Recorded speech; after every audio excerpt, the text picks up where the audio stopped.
All right, so here we go for week 3 of our video notes. I'm going to try something a little different. Hopefully it all works out. But we're going to talk about literal equations, converting to slope-intercept form, and graphing linear equations. Again, all of this is a review from Algebra 1. So we're going to start with the basic topic of I can solve literal equations. This is something that comes really handy in geometry. It's also really, really useful in science class when you start manipulating for other variables. So if you remember in science, specifically in like a physics class, and Apple Pencil needs to connect. But the equation that's distance equals rate times time. So distance equals rate times time. Now, sometimes we don't actually want to find the distance. We actually want to find the rate. Another word for that would be speed, because that's another one that you guys have probably seen. So if I actually took this equation and solved it for the rate, I would undo dividing by t by, or undo multiplying by t by dividing by t. So my t's will divide out, and my rate is equal to my distance divided by time. Why might you want to use this? Well, let's say you're going on a vacation and you're driving, because we're a little hesitant to get on airplanes right this second because of the whole shared air. But we're going to drive, and we know that to drive, it's going to take, it's 300 miles, and we figure out that it takes 5 hours. We can figure out what our average time or average rate of change, or the average speed that we have, by just dividing the distance by the time. That could factor in all of the bathroom stops, all of the times that you have to take your puppy dog out so he can pee, all of the times that you need to get through the McDonald's drive-thru because you really need a Diet Coke so you can wake up. All of those kinds of things are calculable within this idea of distance equals rate times time. In math class, you might see the formula for perimeter of a rectangle. It equals 2 times the length plus 2 times the width. So if we were to look at a rectangle, we would have, we could actually say this is the length and this is the width. So if I wanted to add up all 4 sides, I'm going to add up 2 of these L's and 2 of these W's. And by doing that, I can find the perimeter of that rectangle. Well, what would happen if maybe I knew the perimeter? I knew how much fencing I had, and I knew the length, but I wanted to find the width. So let's solve for W. So again, isolating variables, we want to get rid of this 2L from both sides. So our perimeter minus the 2 lengths is equal to the 2 widths. And then how do we undo the multiplying by 2? We divide by 2. So the perimeter minus 2 of the lengths divided by 2 is equal to the width. So some of the equations that I'm going to ask you to work on are going to be these types of literal equations where I ask you to solve these. Now again, I'll provide show notes that give you workbook pages that are practice problems for them. Hopefully we won't have any issues with those. All right, converting to slope-intercept form. That's that idea of standard form to slope-intercept form. Remember, standard form looks something like ax plus by is equal to c. And we want to actually convert that into slope-intercept form as a means to graph. We could actually also graph from standard form, and we'll talk about that in a few minutes. All right, so let's say I've got 3x plus 2y equals, let's go 10. Just like literal equations, we don't know what x and y are. We want to solve it for y, because remember, slope-intercept form is y is equal to mx plus b. We want to isolate the y, so we have the y-intercept and the slope easily identifiable. So I need the x to be on the other side, so I'm going to subtract it. So 2y is equal to negative 3x plus 10. Some of you may have written 2y equals 10 minus 3x. Both of them are equivalent statements. Now again, remember, what could you do in these videos? You can always pause them, interact with a problem, and then come back and watch the video for your correct answer. All right, second step, divide by 2. Now, if you have a brother or a sister and mom or dad give them money, what do you expect? Well, you want the same amount of money. It's common in households with multiple children. So I'm going to divide the left side by 2. That means I need to divide the 3x by 2 and the 10 by 2. That gives me y. Now I can't divide -3 over 2 evenly, so I'm going to leave it as -3 over 2. And why I leave it like that is going to become important in a few minutes when we talk about graphing in slope-intercept form. But that would be this. And then we can do the same thing with the 2 on this one because it looks the same. It's just 5 minus 3/2 x. Sometimes I like that with a negative so then I don't forget the negative at the front of the problem. Again, hopefully there's no issues with this and you guys remember it with slope-intercept form. If you need additional help, again, go back and watch the video.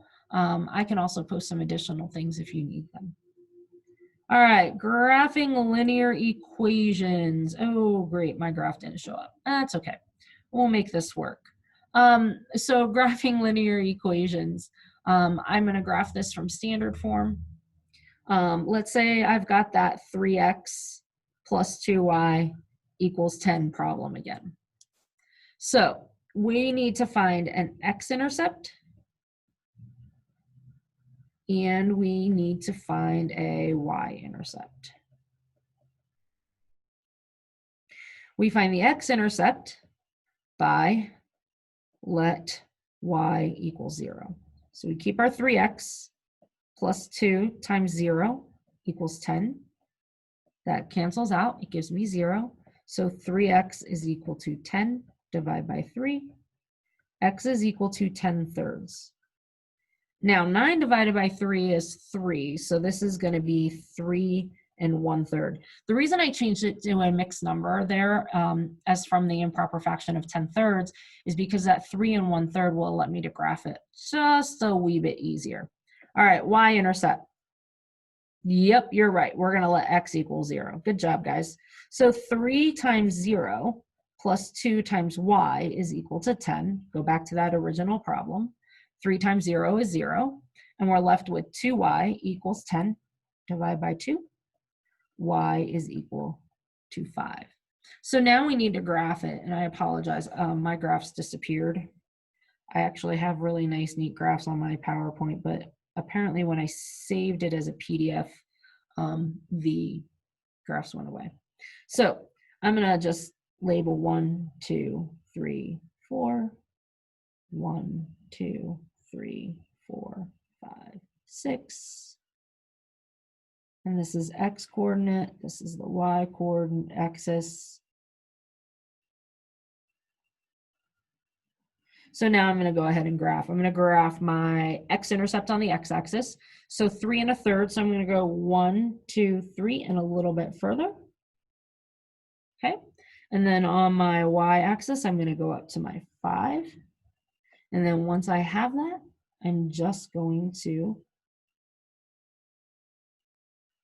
connect the dots and pray that my snap tool works. And there's my equation of my line. So that's graphing it using standard form. Find the x-intercept and the y-intercept, plot those 2 points, connect the dots. All right. Oh, see, now this one exists where it's supposed to be. That's standard form. I don't know, maybe I had an extra slide. We're going to skip that one. We're going to skip that one. We're going to go slope-intercept form. So we're going to go back to that same equation. We're using the same equation on purpose. 3x plus 2y equals 10. When we solved it for y, we got -3/2 x plus 5. So the 2 things we identify the slope and the y-intercept. The y-intercept is the 5. It comes from the part of the equation that doesn't have a variable. Got hair in front of my face today. And then the slope, and this is one thing that students get mixed up on all the time. The slope never has an x in it. The slope just has the coefficient. So in this case, the slope is -3/2. Now, if you remember, slope is that idea of rise over run. So -3 would mean down 3. Positive 2 would mean right 2. And then the opposite thing that means exactly the same would be up 3. But if I go up 3, I'm not going right 2. I need to go left 2. And that's just going to help me plot my points. So, all right, let's put our y-intercept. So I'm going to come up here at 5. There we go. And I'm going to go down 3. So I'm going to skip count 1, 1, 2, 3. And I'm going to go right 1, 2. And that's where I'm going to put my next point. I'm going to do that again. 1, 2, 3. And I'm going to go 1, 2. And I can, oh, I didn't go 1, 2. I didn't go down 3. Sorry. And then I'm going to do that one more time. 1, 2, 3. 1, 2. Now I can also go up 1, 2, 3, but then go left 2. Now, all I'm going to do is connect my dots. Again, with that snap tool. Now we can see, that's a really bad line. Let's redo that one. With the snap tool, we can see that the x-intercept is right here, which is a little bit more than 1, 2, 3 over the line. And again, we saw that in our same equation in standard form. So hopefully last year in Algebra 1, you did a bunch of practice in those, okay? So options for extra practice. Again, I told you I'd put this in the show notes as well. It's also in your to-do list. If you need work on solving literal equations, pages 11 through 14. If you need help on converting to slope-intercept form, go to page 15. And if you need help graphing linear equations, page 16 to 18. Again, remember you can log on Mondays for extra help. And you can always ask in class as well. Hope everybody is well, and I will see you later.